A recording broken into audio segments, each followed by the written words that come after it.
The Djinn will grant you 3 wishes, but be careful, you might just lose your voice. Stay tuned as we discuss The Witcher Season 1, Episode 5. I'm Maria Menounos, and you're tuned in to AfterBuzz TV, the ESPN of TV talk. Now, let the buzz begin. Hey everybody, I'm Rachel Goodman, and we've got The Witcher panel back in action after a brief, 3-hour hiatus. Took a little nap. We're back. Joining me today, we've got Ben the Witcher. Hello, everyone. We've got Olivia the Sorceress. Hello. And Katie the Cleric. Hi, guys. So we're going to go ahead and dive in, but be sure to stay tuned until the end. We're going to do our special segment, our spotlight on the production. Toss a coin to your production is what we're calling it now. And we've got a bit of news, Mm-hmm. And so stay tuned for that. Let's talk about our overall reactions. But before we give our reactions to the episode, if we have anyone in the chat, we're inviting you to talk about it as well. Yeah, so if you're in the chat, go ahead and let us know what your favorite part of this episode were, if you loved it, if you didn't love it, what you thought. My thoughts, I loved that Geralt and Yennefer finally met. Yes. And even fell in love, kind of. So I just love that part of the episode. Katie, what did you think? I really liked this one. One of my notes was literally, so I used to watch True Blood. I was like, True well, it's Blood. been a while since I've seen an orgy scene on TV. Like, that's literally what my thoughts were, because you know that scene. And then, we all knew that it was bound to happen. I mean, it was super predictable that they were going to end up together. Of course. But, like, I didn't hate it. Like, Right. I really loved it, Yeah. actually. But, I mean, you know. Yeah. I mean, which was The not... bath scene, come on. Yeah. That's right. I mean, which was not predictable was this scene, this kind of swinger scene in a way, you know? So Yeah. she created that kind of scene for everybody, and Yeah. it looked kind of enjoyable for everyone, and then she stopped it out of a sudden, Yeah. right? But that was surprising to me. I love that. At least it wasn't kumquat this time. No, that's right. That's the magic word. That was That's so right. funny. So, I just, Bottled Appetites is the episode title. I thought that was very appropriate. We even had some comedy with the apple juice. Oh my But I God. did find it interesting that we go through all of this. And then finally, obviously there's a Djinn, aka the genie, which we never see. And I just found it very interesting that that's how they start and that's how they bring Geralt into the picture to meet Yennefer. I absolutely appreciated that. I have just read the books, and I'm just going to bring this up for a split second, that a lot of this is similar to what they did in the books. They've changed various things, but it's the same story overall in terms of what happens with Yennefer and Geralt. But also, if I've never played the games, but when I was looking this up, this is Geralt's big love. Like she is his love interest, like the number one person. So I was glad that we finally got to see that. Okay, so let's just kind of dive in here because we do get a lot of humor at first from the Bard, our Yes. favorite. Right. Actually, Ivan Soto in the chat says my favorite part of this whole episode was Jaskier and Geralt don't hate me. So that's People are hardcore shipping that online, so he's not. That's not a solo assumption. I'm Yeah. kind of shipping them too. Yeah. And especially at the end, because we get this whole beginning where first of all, this episode in general, we start to see that Geralt, obviously we can tell just from the way that's being acted that he has feelings, that he's just keeping them tucked away. Yeah. But now he's finally starting to let it out a little bit. And I felt that companionship with, the Bard, Jaskier, and I believe I'm saying that right after hearing it so many times. Yeah. We're starting to actually see that Geralt does have a bond, a friendship with him. Right. But we get this scene with Yennefer and Geralt where they are in the room where there's an orgy going on. Yeah, it was okay. I mean... I think it was just interesting. I think what impressed me is that right from the get-go, Yennefer and Geralt didn't have to say much to feel the chemistry. Right. Yeah. That's what true love is, right? I mean, come on. Yeah. It's meeting your soulmate in a way. Yeah. I had that feeling once. I thought it was a Okay, soulmate, but but was it it didn't really happen. romantic or was it just lustful? I felt Yeah, a little that's bit true. romantic. Okay. I did. I Okay. mean, I'm very emotional. I mean, the so room I'm- that they were in was definitely not like very romantic, but Yeah. but I guess I mean the way that when they first saw each other, even she was you could tell like there was not that much emotion going in her face, but she was just like, okay, who is this guy? Like when he said I brought you the apple juice, and she's like, and you brought more than that, you know, like Right. yeah, you did. Yeah, and Yennefer doesn't quite say why she wants to, be part of this and help, but we know that it has everything to do with the fact that she definitely wants to be a mother, and that, the Djinn, I guess she believed that she could summon the Djinn and take control and use one of the wishes, Yeah. one of the wishes so that she could bear children. And that's kind of to me, like, despite this, I felt like it was more lustful than romantic. Yeah. I think that it quickly grows by the end of the episode at lightning speed, but I think it does grow. But I thought it was more of a seduction act. And both of them, Geralt and Yennefer, were attempting to seduce each other in a way, like the bath scene. Yes. What did you guys think? I guess just overall thoughts on their meeting, on them spending the night together, and then Geralt deciding, no, I'm not going to sleep with you. I mean, my first thought is they just kind of want each other physically. Yeah. So I think they were like, how would you say they were maybe horny or something? You know? Yeah. Seriously, I mean, why not? Yeah. That's just the human being behavior, whatever it is, right? But I think that was the main purpose. But then he wakes up somewhere else, right? So that's something. Well, Well, yeah. I So was she like- tricks him. Yeah, I was like, And- I okay. didn't expect that. So Yeah. let's talk about that then too. Yeah. I didn't expect that whole thing where he was going to wake up and find out he had basically terrorized people. What did you guys think when you saw that for the first time? Okay. I love Geralt, but when is he gonna learn? Yeah. Like, this is the second woman who's done something shady after seducing him. So I was kind of just like, really, bro? Like, it happened again. Like, That's how we met her. no, I mean, like, I know there's some sort of reality in that, but I just remember thinking, like, really? Yeah. So In the chat, Wicked Bob says nothing romantic. It's just a little shared trauma between the two of them. And then Ivan says it's just lust right now, but yes, it could grow into love Yeah. eventually. Yeah. But yeah, like she totally tricked him. But I think there was something there with her too, and she was, she wanted to be with him, but she has her ulterior motives that were kind of more of a driving factor. Let's talk about those ulterior motives. I feel like she only wants to have a child because she can't have one. yeah, Yeah. I mean, yeah, of And course. it's like, oh, well, what and I she's can't- also lived a lot of lifetimes at this point, so Yeah. she's done a lot of other things. That's the one thing she can't do. Yeah, absolutely. And But if she can get children, how can he help her? You know what I He mean? can't That's give how, her like- children. He can't Yeah. give her children. Both of He's them can't. also like sterile. sterile. Yeah. Right? Yeah. But Right, the okay. thing that she was hoping is that she could use him to get to the Djinn and then make a Oh, wish. that's what you Yeah. mean. Now, I see, I her see, yeah. mistake was that she assumed that it was the bard Yeah. that was Yes. the one in control of the wishes. And the way that they positioned it, it did seem that way, but because he's the one always talking.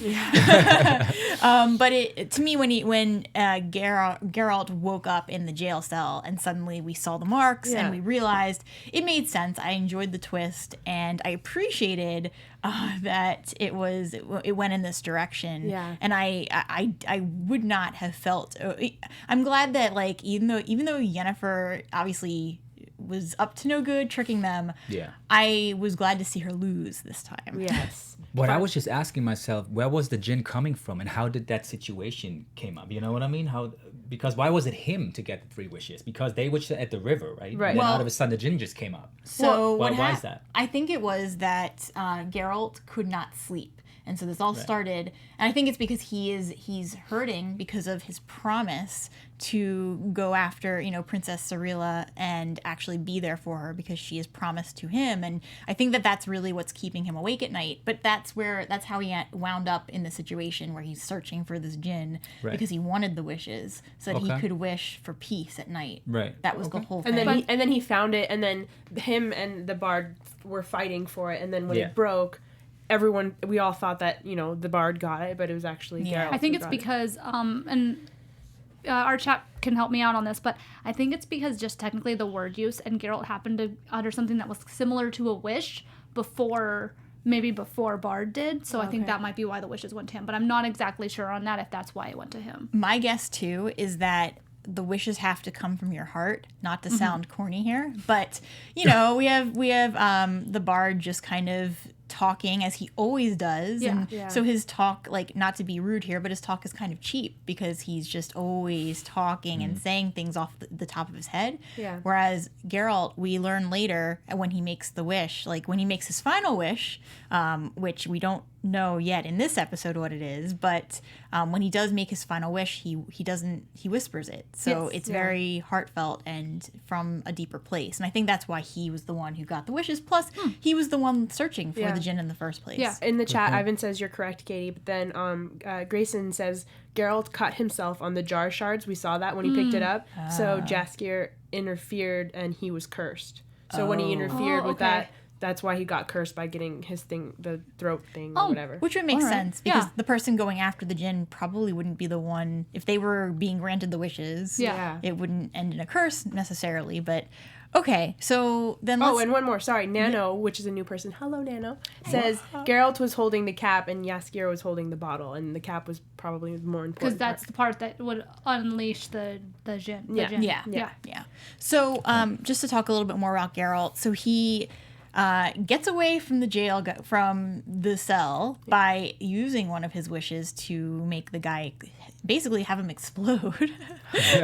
Then he goes back, and just that final moment where that tumultuous moment where he is confronting Yennefer, there was so much, like, just from what we know, the series has done an excellent job building each of them up as characters to the point where when we see this final explosion of them, you know, right before they portal away and actually get together, when we see them confront each other, all of their deep and dark, you know, issues are coming to the surface without them ever having to utter directly what it is.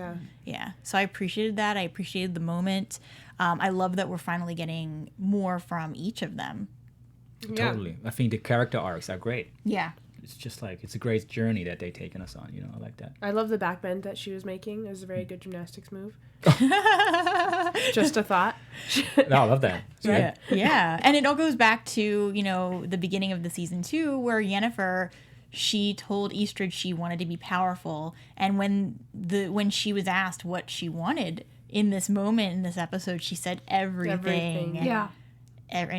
So obviously the one thing she can't have, and she's... Yeah, but that means you still felt like when she said that she was basically just talking about having a child, because I felt like it wasn't just about a kid anymore, a child. It was basically about everything, really. Everything, I think it's always been deeper for her. Yeah. But I think that specifically going along with that everything, it means it includes the things that she cannot do. For sure. But she just doesn't want to be held back anymore. Like, she doesn't want to, and which is such like a power move, and it definitely comes from all her insecurities, but it's just like she wants everything now. Yeah, absolutely.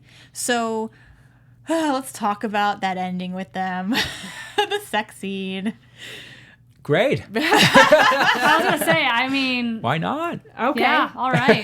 This episode had, you know, had a lot in it. Let's just say that it had a lot, and that was a wonderful scene. On a side note, I literally in my notes, and you guys might laugh at this, our viewers might laugh, multiple times when they've had Henry Cavill in compromising situations, they show his leg or his knee, and I'm just like, all right, that's an interesting like thing to show, but I'm all like kind of weirdly works in the scene, and I'm just like, all right. So what did you want to see? It was just I don't know, like honestly, just took my focus there, and I was like, all right, okay. What I loved too was the comedy. Like at the very end, we have Bard, we have the other guy who's in love with Yennefer, and they're both just like, you know, voyeurs in that moment where they come by the window and they're like, hey. I love that too. Oh my goodness, And Ivan said Jaskier's reaction was hilarious. They're really alive. They're really going for it. Yeah, fast. Yeah. Almost like, oh, so that's how you do it. Yeah. There was a lot of funny quotes in this episode, or like when earlier in the episode when she was like, I insist that you take a bath, and he's like, I don't think I'll be any cleaner if I bathe in this place. And then, that was a good one. And then she's like, I can smell your horse's breed, age, and color because it smells so bad. And also this one guy with this younger lady at the beginning when Jennifer's sitting at a table, I think she's giving him a bigger penis or something, right? Do you remember that scene? I didn't. Wait, what? I took it to be that he was not able to Perform. Yeah. So what was perform. that? Yeah. Ah. Yeah. there- Yeah, and it wasn't This is necessarily an awkward episode, you guys. We're sorry. But hey, it's not about the size. It has Hey. to work. My intro was almost boom chicka wow wow, but I decided not to go. Yeah. Excuse me. Destiny? Oh, Destiny. That's right. It is destiny that they got together. There you go. Nice So, segue. talking about comedy, I just want to go back to the beginning with Geralt for a moment. Geralt and Jaskier, where essentially the bar was like, "You need a nap," Yeah. and just started like, because Geralt was being so rude to him. So rude. And it wasn't even about, like, that's the thing, is that I'm starting to notice in, the dynamic of their friendship, when Geralt yells at Bard, it's never about him and never about the friendship. It's always like, he's his punching bag and Right. just to get things Yeah. out. For sure. Yeah. When He he's needs to eat a frustrated. Snickers. Yeah. That's a good one. That's true. I love that. So we talked a lot about them. Let's talk about the moment we had. We had a little bit with Ciri and everything going on with her. And we see that Mousesack is actually, not the real dude, but he's back, kind of. So Yes. that's where we start, is that we learn about the dopplers and how they can take different forms. I was assuming that they had to kill the person after they took their form, but I don't know that that's necessarily the case, because later we see, as we'll talk about in next episode, that isn't the case. But at this moment in time, that's what I was thinking. What about you guys? What did you think about poor Mousesack's death? Well, I thought it was interesting at first when we first meet the doppler, and he kept referring to himself as we, and he had all the different body parts. I was like, why does he keep doing that? It's just because, and then now we learn that he can take on other people's forms, and even not just their forms, which is crazy, but like all their thoughts and all their memories and everything, which is wild to me. Yeah. It's definitely a new, I just don't understand. I mean, that makes sense that you would take on not just their form, but their actual, memories. But what I didn't understand is how deep it went, and how much of that person and how much of their memories you actually got. Yeah. Yeah, I liked that whole plot point that they did, because, I was thinking, oh, he's a shapeshifter. Because that's, with all the other monster stuff and fantasy stuff I've seen, it's that's what it is, basically, taking on another form. And I've always found that super fascinating. I don't know why. Yeah. It's just the whole thought of, like, it's creepy and, like, but intriguing at the same time. Yeah. And so I wasn't really expecting them to go that route, but I was like, all right, I can understand why this would be a really good tool for the enemy to have. Absolutely. Yeah. Yeah. And it's really smart on their part to use Mousesack to go get Ciri. Like, there's, she's not going to come with anybody else other than anybody that she doesn't know. So. Well, yeah, because she knows that everyone else is dead. Yeah. So he's the only one that she could have arguably escaped. Yeah. And that's so. We do go to the forest, and we do see that Ciri's making this choice whether or not to leave. Yeah. I loved the moment where she said that Dara was also her family, and that he goes with her. That was very touching to me, and I love this common theme of, it's not like if you lose blood family, you can always find, people who aren't your blood who are just as much family. Right. Even closer sometimes. Yeah. Seriously. Like, Dara has been with her since, like, not very long, but he has been with her through some pretty gnarly stuff, and, like, he's been like her brother. So, yeah, he's definitely family. Yeah, absolutely. And he's also one of the few people, I mean, obviously the group in the forest now know, but Dara's also, he's one of the few people who knows her true identity as well. Yeah. Okay, so we get Mousesack showing up, and I was... what did you guys think when he showed up? Did you think she was actually going to go with him? And do you think that, what did you kind of foresee at this point? I felt like the Doppler did a great job, because for me personally, he said exactly what Mousesack would have said in that moment. That's how I felt. So I think he did a great job. So I would have trusted him too, going with him, right? Yeah. So I think he did it very well. Yeah. Because he said something I think that he knows that she also knows about. Something about the past, I think he said. So she felt probably, okay, he knows about that specific moment, so I definitely trust him. Well, one thing he something. specified was, I need to take you to Geralt of, Rivera. Yeah, exactly. Something like he said something very specific. Yeah. And- Or, and- sorry, Rivia. Yeah. And Rivia. we can't forget that, she's like an 11-year-old girl. Like, she's she's young and she's going to trust whatever she sees, and she's not always going to make the right choices. And how is she supposed to know that there's a Exactly. doppler out there, like that it even exists, that people can do that? She doesn't even know her power. Like, how does she know everybody else's power? Yeah. So Yeah. And especially, as you just said already, was a smart move from the story writers to put him as the guy, because he was the guy that she trusted the most beside her mom and grandma. Yeah. Right? He was Yeah. always the guy right next to her in the family. Exactly. So why wouldn't you trust this guy if he just shows up out of a sudden? Yeah. So Yeah. I like that scene. Very Yeah. good scene. Absolutely. Okay, so do we have any final thoughts on the episode before we move on to our special segments? I have one. Geralt exploded that guy's head Yes. with like his magic, not weapons. No, it was It was a the wish. wish. What was the Oh, yeah, I know, but I'm just saying, like with magic, the guy's head went. Yeah. Yes. Really, And the that was Djinn. The Djinn, yeah. Yeah, that Yeah. was. Really gross. Yeah. And it like splattered on the guy's face next to him. Right. Yeah. And the special effects on that show are amazing. Yeah. Yeah. Oh, I yeah. really like it. Absolutely. And I also have to point, I think I mentioned that in the last show already. Now, what we also saw were these different tribes, right? These different people. And I feel like some of them have a very European accents from all over the place, right? Yeah. Some of them sounded very Russian to me, Polish, German, all kinds of stuff. And I really like that. That also shows me coming back to the roots from Poland, where this book is from originally, that they were really trying to go back to Europe and just using these specific accents to show everybody, hey, just we're living in the same country or same environment doesn't mean that we all sound the same. Absolutely. I really love that. Absolutely. I really do. Awesome. All right. So let's go ahead and get to our segments. We're going to touch on our news first. AfterBuzz TV News. So I always like a good story about how the actor or actresses like to take home stuff from set. So from Cinema Blend, there's a story saying that at the end of the show, that he's such a bit. We all know that he's a big fan, so that he ended up taking his costume. Henry Cavill took his costume home for display. And then it says, though his next door neighbors shouldn't expect to see him frolicking about in his yard while wearing it, here's how he explained it. I took it all home. It's not so easy to put on. It took 2 hours of hair and makeup every day, so that's just sitting at home looking cool. And then later on in the article, the showrunner, Lauren Schmidt, revealed that it wasn't so uncommon to see him dressed as Geralt offset when the cameras weren't rolling.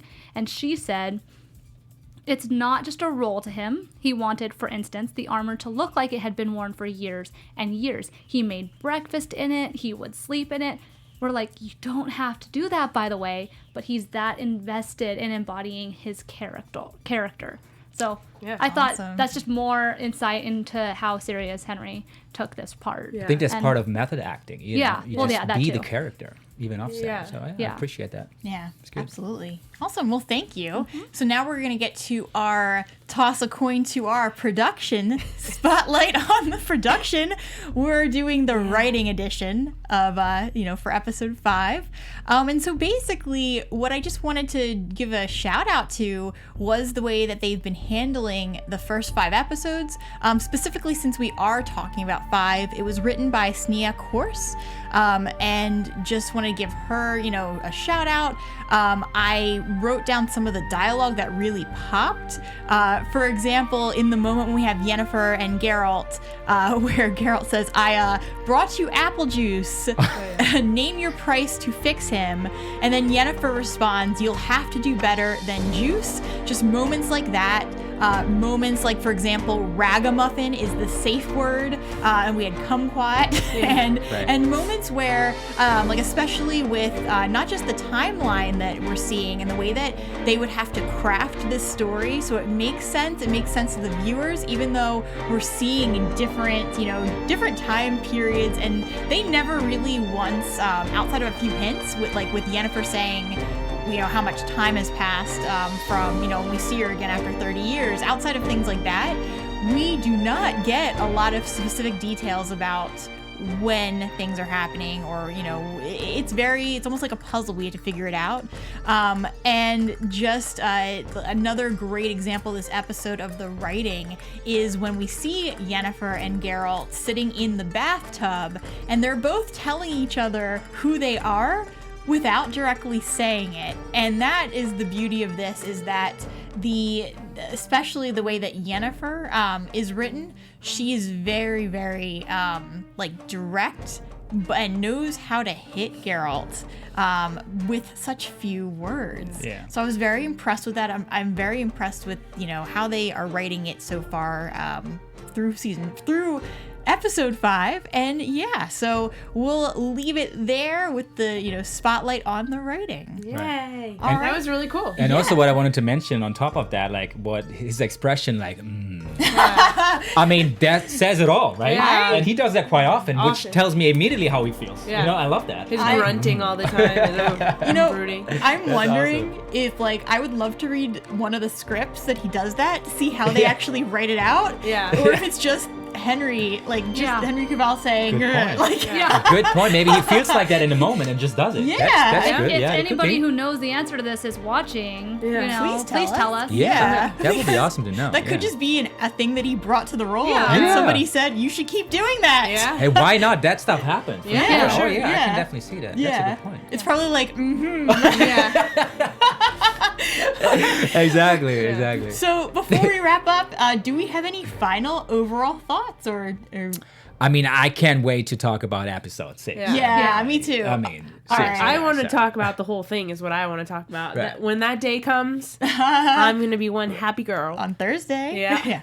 Okay, well, in that case, Katie, where can everybody find you? You guys can find me on Twitter and Instagram at KT_Christina. I'm very active on Twitter and on Instagram. You can also find me on the Batwoman show Sundays at 10:10 or the Con Guy Convention Prep show on Monday nights at 10:10 on Popcorn Talk. Really quick, Ivan says that is from the game, so Cavill wanted to bring it in as well. I'm Olivia Debortoli. Appreciate you. You can find me everywhere on Twitter and Instagram at Olivia Debortoli. Yeah, my name is Benjamin Schnau. You can find me on Facebook and Instagram at Benjamin Schnau. And I also do The World According to Chef Goldblum. We just did it, so you can watch it online on YouTube. Check it out. And I am Rachel Goodman. You can find me on Twitter at Rach Goodman or on my author Instagram account at Rachel Radner Author. I am also on the Young and the Restless After Show on Sundays, the Ray Donovan After Show, Doctor Who. I am on Stumptown on Wednesdays doing the after show there. And you can join us in a minute where we go through and talk about The Witcher season 1, episode 6. Yeah, Bye, stay everybody. with us.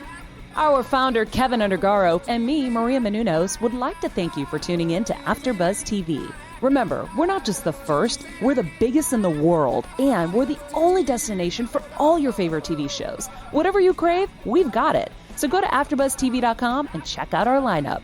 Buzz you later. The views expressed herein are those of the hosts only and do not necessarily reflect the views of AfterBuzz TV or its owners or principals.